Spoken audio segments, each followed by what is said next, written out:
Yo, yo, yo, welcome to another, welcome to another episode of Courtside Hoops, More Than a Game podcast. I'm your host, Courtside Ross, and today we have a very special guest, Miss Deja Church from DePaul University. How are you doing? I'm doing pretty good. How are you? I'm doing real well. I've been a fan of yours for a long time. I actually, started following you a long time, maybe like in high school. Then I saw you play at Michigan. Your play at Michigan was astounding. And then all of a sudden, I see the switch to DePaul University. What made you want to transfer there? Well, DePaul was recruiting me out of high school pretty heavily. And, at Michigan, it just wasn't an opportunity where, like, I wanted to grow. I wanted to become a better basketball player, a better person. And I just ultimately didn't think it was my style of play. And me and the coaches at DePaul and my family, we obviously like remained in like contact once like I entered the portal and stuff like that. But like our relationship has always been good, and I always knew like I wanted to go to DePaul at first. But out of high school, I was so attracted to like Michigan, like Bright lights, yeah, big city. yeah. But so I came to DePaul, and I think everything is working out how it's supposed to be. It definitely is. When I watch you at DePaul, it looks like it's the right fit. I mean, you just look better in a DePaul jersey to me than you did in Michigan. I mean, you were good at Michigan, but I saw an interview of yours probably a few days ago, and I saw that DePaul was recruiting you. I saw some other schools recruiting you. Was Stanford one of the schools actually recruiting you? Yeah. And that lets you know right there what type of person you are, because you got to be smart. Mm-hmm. So that's already letting people know how smart you are already. Yeah. But on the outside looking in, I saw that you said that they were building their gym, they got new coliseum and everything, and then it was just home. And when I watch you, you play way more free at DePaul. Coming off screens, you way more patient. You're not as hesitant. And I just think that's a great fit. So how do you feel DePaul is transforming your game?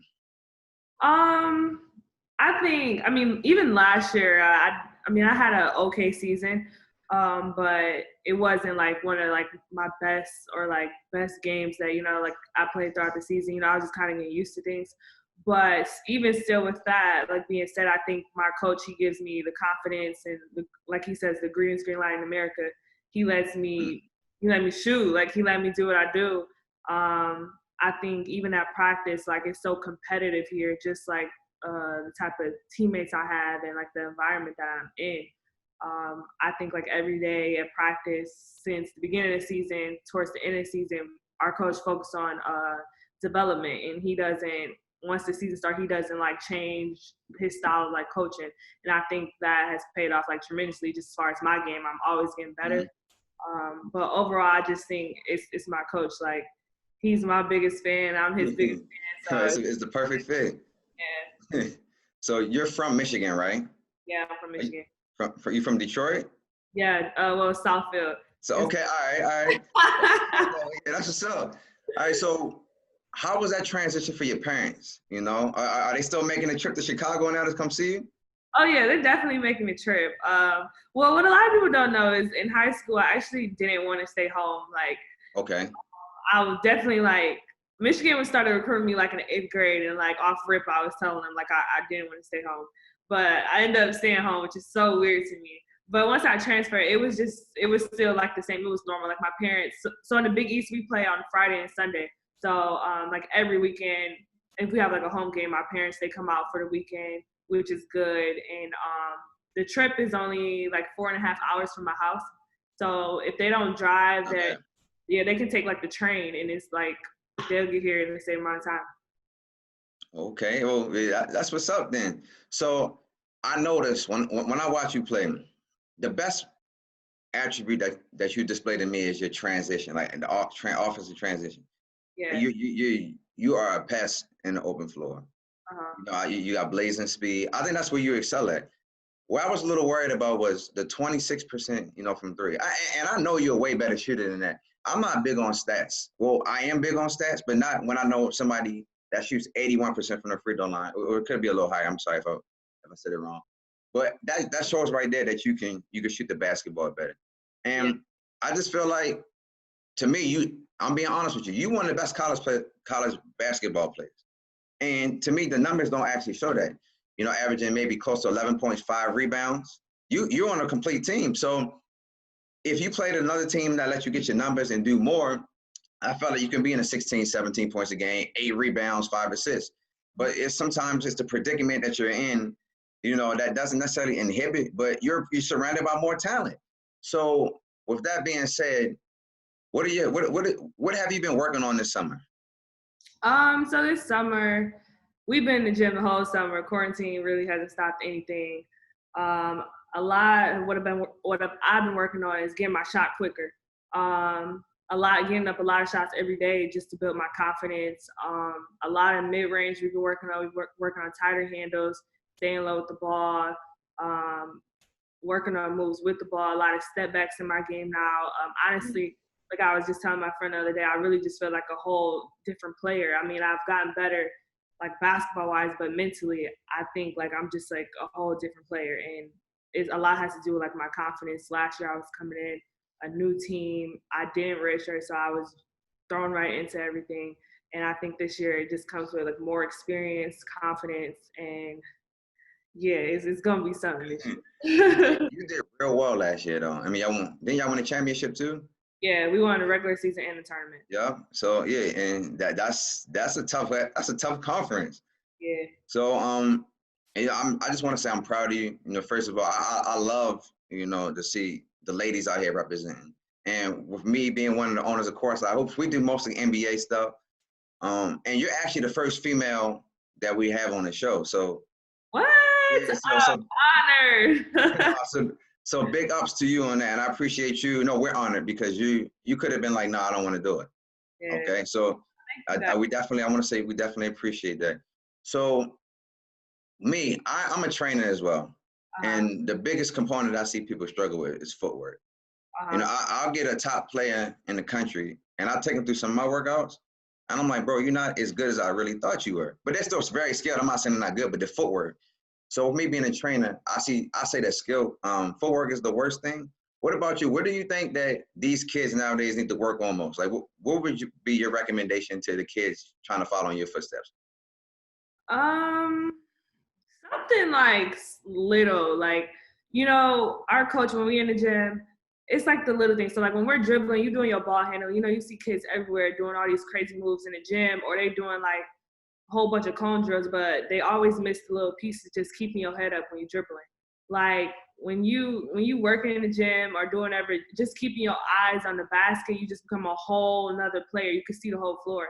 And that's something, I mean, obviously like when you dribble, you look up, but you know, if you're in the gym working on ball handling, you're not necessarily like making sure you keeping your head eyes on the rim. Mm-hmm. And this kind of translates to the game. You know, when I'm in practice, my eyes is always at the rim, and I'm now, like, I always said I was like a good passer, but now I'm just seeing my teammates like in a whole like different light. Like I'm feeling like LeBron. Like, I mean, you're a great player. You got so much to your game. I mean, you're a great rebounding guard. Defensively, I think you play well. Sometimes, you know, I would like to see you play a little bit better, but you should be averaging 3-4 steals a game. You do. In some games you didn't got 4 steals. So I think you're great defensively. But I'm trying to push you to the next level because I think you're a pro. I know you're a pro. Yeah, and I think people sleeping on you, Deja. I honestly do. I don't think people really know how good you are. I mean, you get around the rim, you finish with left hand and right hand. A lot of people ain't got that. You know, they fading away off the, you know, the right leg, trying to do right hand floaters, and when they on the left side. So a lot of times I've seen you finish through contact, left hand, left. That's tough. Mm-hmm. A lot of people don't have that in the game. So I want to ask you a question to throw you off for a second. Why do women shoot free throws better than men? What? Yeah, that got you right there. I thought about it, but since you just said it, that's so true. Like, it's so true. I honestly don't know. Have you ever noticed that? I mean, you just said it, now I'm thinking about it. Yeah, I wanted to throw you off for a second. I literally have no answer.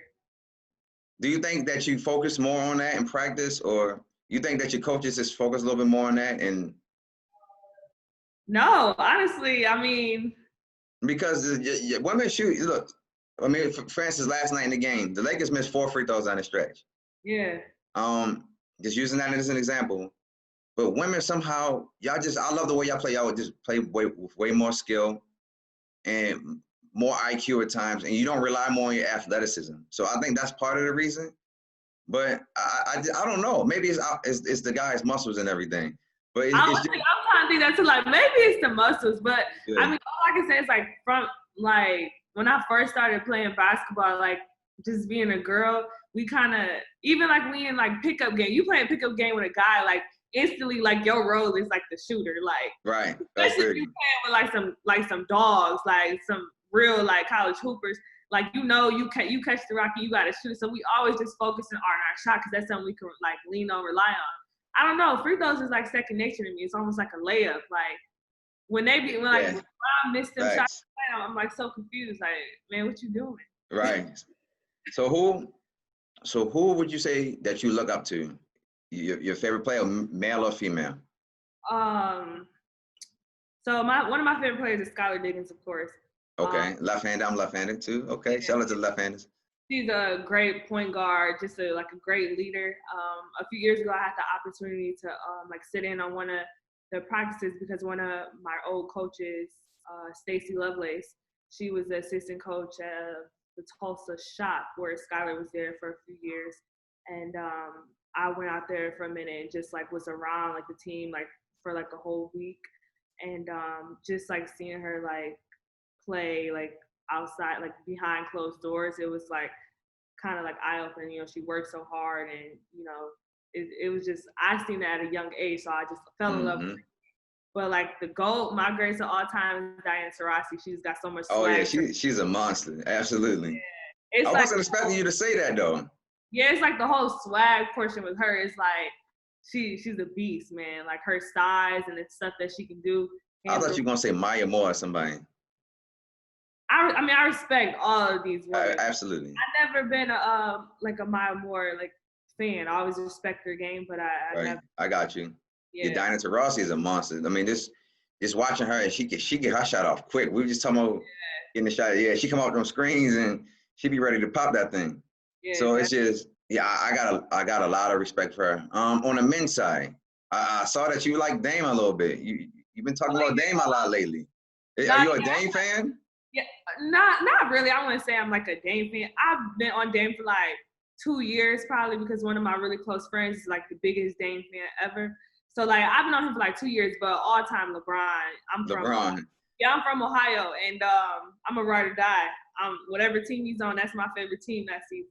So yeah, a lot of people, I'm sure you've seen my stuff every once in a while. A lot of people were really mad at me about some things. I was real critical of LeBron and Kawhi Leonard. I did something with Kawhi Leonard. I said if he wins this ring this year, or if he wins a ring in LA before LeBron, he jumps in front of LeBron on my all-time list.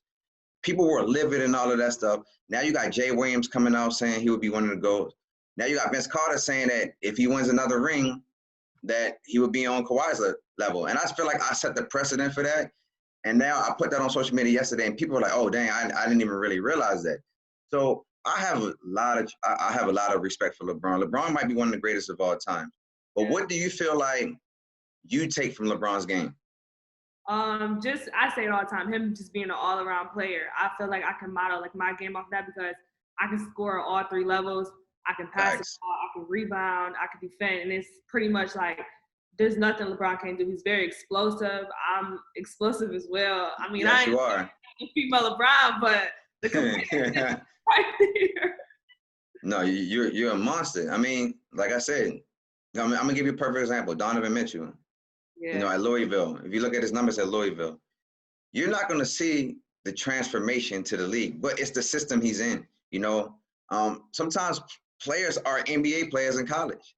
You might be a WNBA player in college. Natasha Cloud, played for the Washington Mystics. I used to watch her, went to a few of her games. And I'm like, there's no way, she was a backup at the time. There's no way that she wouldn't be one of the best point guards to play. And she ended up winning the championship and everything because I saw her mental fortitude and I saw how she passed the ball and everything. And watching you have a complete game. Like I mentioned earlier, the 26% from the three-point line. I don't care about that because I know you can shoot better than that. Just because people think you're a great shooter. I tell my kids all the time that I train, that just because you made 50 shots in a row today, don't mean you're gonna make 50 shots tomorrow. That don't mean you got better. It's about the repetition. And right now with you, I see a big year coming. I just want you to stay focused. I want you to keep working. But how has this COVID situation made your game better? Definitely made my game better because as soon as the season was over, I went straight home and really got straight to work for real. I mean, I took probably like a week or 2 weeks off, just, just chill, let my body rest. But I had the opportunity to have a gym like right around the corner, like 2 days, just getting in better fitness shape, coming into the fall. I really didn't know what to expect. And I wasn't like overweight or anything, but the Big East, we play a different style. We get up and up and down the floor, facts. Yeah, and I don't think I really got into that Big East shape until the conference season started because I was out a few games with an ankle injury. So it kind of set me back a little bit last year. But just a lot of it is experience, knowing what to expect. So this off season, it's just been a lot of just healing, just working. Everything. Like I have so much time. That's all I've been doing is in the gym. So we've been getting up shots 2-3 times a day, like working on my game. I've been working with like 2 different trainers back home. So even like when I just got back to school, it's a little different here because I'm kind of in the gym more at home. So like here, I got a lot of free time on my hands. Right. Yeah, so I'm just I'm just making sure a lot of my free time, just make sure like my mental's right and just staying focused. So what was the biggest difference between the Big East and the Big Ten? The size and really just the size of the Big Ten, or so in the Big Ten there's a lot of there's a lot of post players, bigger post players. Yeah. The Big East is it's a lot of guards, a lot of quick guards. Like on the men's the same way. Yeah, and like even on the Big Ten, I was considered a big guard, but here I'm definitely considered a big guard. So now like me and my coach talk about all the time, like we can take my game to the next level. I'm a guard, but I can also put players in the post and score off of that as well. And just really just the speed. We pressure, we play defense 94 feet the whole game. Like don't matter if it's 30, we still playing defense. So definitely a different style of play. So you talked about your body and everything, and getting in better fitness shape. So are you a vegan? Are you vegan? Oh no. I saw a tweet of yours. I did research. I saw a tweet of yours, and you said, "Look, y'all, I'm about to be a vegan for." And then I was like, "No, I don't think." I looked at it today. I was like, "Nah, Deja, can't be no vegan stuff." But when you were trying to be a vegan, how long did that actually last? Do you think? No, it lasted like 4 days, honestly. The first day, I don't really think I was doing it right because I just woke up one day and I was like eating like ramen noodles. I'm like, well, it got no dairy or nothing in it. I thought that was like, it was cool to eat. And then my mom was like, no, like you're not doing this. So like for the first few days, I was just eating out, and I really realized that going vegan is an investment. It's an investment. It's cheaper, but it's an investment. Like you really gotta know what you're doing, because if you don't, you're gonna starve real quick. Yeah, so I'm like, maybe this is something that I need to do once I stop playing basketball or something like that. But I feel like the way I eat now is cool. I'm able to run up and down the floor. I don't have no problem. So, why change it? Why change it? So I got a few more questions for you. So how are you feeling about African Americans in America right now? Like, how do you feel about the racial injustices that's going on? I feel like once quarantine first started, and like when the whole like George Floyd thing happened, it was just a crazy shocking time for everyone. But now we are making strides, and we are seeing a little like positive outcomes now, but we need to keep pushing. Obviously the whole Breonna Taylor situation is still devastating, and I think the WNBA is doing a great job of like pushing the Say Her Name stuff. I think that's great, but I think just as a community, don't matter if you're black, white, whatever you are, we still need to keep pushing and keep fighting for justice for pretty much everything. Yeah. Here in DePaul, we're doing a pretty good job, myself and my team, on like being advocates for it in our community and everything like that. Yeah, the NBA's done a phenomenal job. With the bubble, no COVID, nobody's tested positive for COVID. WNBA's done a great job. those ladies, they need to get paid more. They're, Man. so underpaid. It's disrespectful. You shouldn't have to go overseas. It's like a teacher. A teacher should not have to teach 10, 11 months out of the year, and then they got to go pick up another job in the summer. Like, I feel the same way as teachers do as, women professional basketball players. You shouldn't be getting paid more overseas when you're not even televised in the U.S. than you do in the U.S. when you're televised. Exactly. So, I agree. What are your plans after college? You plan on trying to go to the WNBA or playing professionally? Yeah, definitely. So I'm going to play professionally. Obviously, I want to make the WNBA, but if that doesn't happen, I'm going to go play overseas and pretty much just keep trying. That's been my goal since I was little. So I want to play basketball for as long as I can, but also I have like other like dreams and aspirations that, I have and I want to tap into as well. But one of my dreams since I first could walk was to be a professional basketball player. So right. So I'm gonna do that. What are some of your other dreams and aspirations? So say after you played professionally for 10 to 12 years, what would you want to do? Well, once my career is over, I definitely want to go into like personal training, something with fitness. I'm all for like I love like strong females, like body empowerment. Like I love stuff like that. Obviously, like I want to be like a fitness model. I do want to go into some type of sports broadcasting. Sports is my life, obviously. And also I'm into fashion a lot. So somewhere down the line, I want to have my own fashion line. So yeah, you're a jack of all trades. And that's the same way. I feel the same way you feel, because you feel like you got so many things to master, you don't even know where to start. And do you want to be like a fitness trainer or like a basketball trainer? No, a fitness trainer. Fitness trainer. Okay, all right. I'm playing basketball. I got love for the game. I love the game. It's my whole life, but I don't think I could be a fitness trainer, like a basketball trainer. My trainers, they be in the gym all day, like don't be eating. And I just be like, oh my God. Like, I'm so thankful for them though. Right. I couldn't do it. So, before I let you go, you're a Lakers fan. You're a LeBron fan. Yeah. Were you a Lakers fan before LeBron? No. You're a LeBron fan. I'm a LeBron fan, which comes with being a Lakers fan. Okay. All right. So prediction: who do you think is going to win the championship this year? Come on. Of course, number one is the Lakers, but the Mavericks been looking kind of nice, even though they just lost the other day. They've been looking kind of good. So do you think the Mavericks have a chance of upsetting the Clippers? Yes. Look, the Mavericks were my sleeper team, but I knew they were going to have to face. I know they're going to face the Clippers, and the Clippers going to get them out of there. They're going to get them out of there. Look, so game 2 is tonight. Everybody's first game was a little rough, but everybody's except the Rockets. The Rockets and obviously, The Rockets look for real. Yeah. But I appreciate you, tuning in. Do you want to say your Instagram, Twitter, or anything for people to follow you? Yeah, sure. Everybody can follow me on Twitter, on Instagram at Deja Church XO.